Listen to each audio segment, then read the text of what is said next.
اعوذ باللہ من الشیطان الرجیم بسم اللہ الرحمن الرحیم۔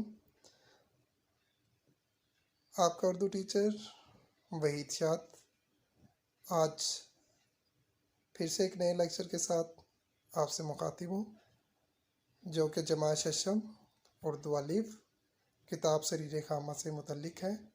سبق ہم ڈسکس کر رہے ہیں جو ہمارے زیر بحث چل رہا ہے، وہ ہے نیکی کا بدلہ، جس کے سلسلے کی آج یہ تیسری ویڈیو ہم ریکارڈ کرنے جا رہے ہیں۔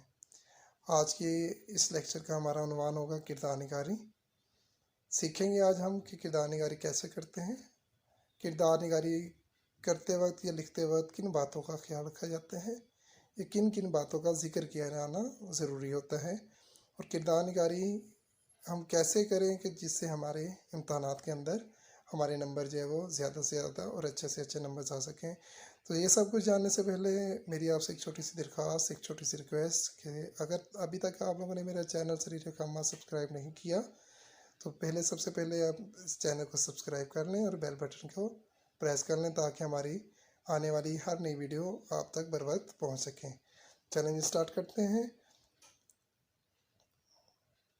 کردار نگاری کرتے وقت ہم نے سب سے پہلی چیز یہ ہوتی ہے کہ کردار نگاری کے جو حصے ہوتے ہیں وہ 3 حصے ہوتے ہیں، یعنی کردار نگاری کو ہم پیراگراف کی فارم میں لکھتے ہیں، یعنی پیرائے کی صورت میں لکھتے ہیں، جس میں سب سے پہلا جو پیرا ہوتا ہے اس میں ہم حوالہ لکھتے ہیں۔ حوالے کا مطلب یہ ہے کہ ہم سبق کا نام اور مصنف کا نام لکھتے ہیں۔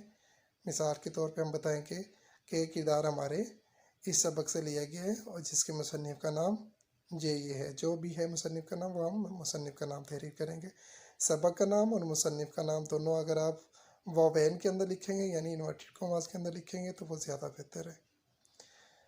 یہ پہلے پیراگراف میں اتنا سا کام لکھیں گے، سبق کا نام اور مصنف کا نام، الگ سے ہیڈنگ لگانے کی ضرورت نہیں ہے۔ آپ سیدھا پیراگراف، آپ کو پتہ ہے کہ ہم حاشیے سے 2 انگلیوں جتنا فاصلہ چھوڑ کر ہم پیرا شروع کرتے ہیں، تو اس پیرے کے اندر آپ لکھیں گے یہ کردار ہمارا اس سبق سے لیا گیا اور اس مصنف کا نام یہ ہے۔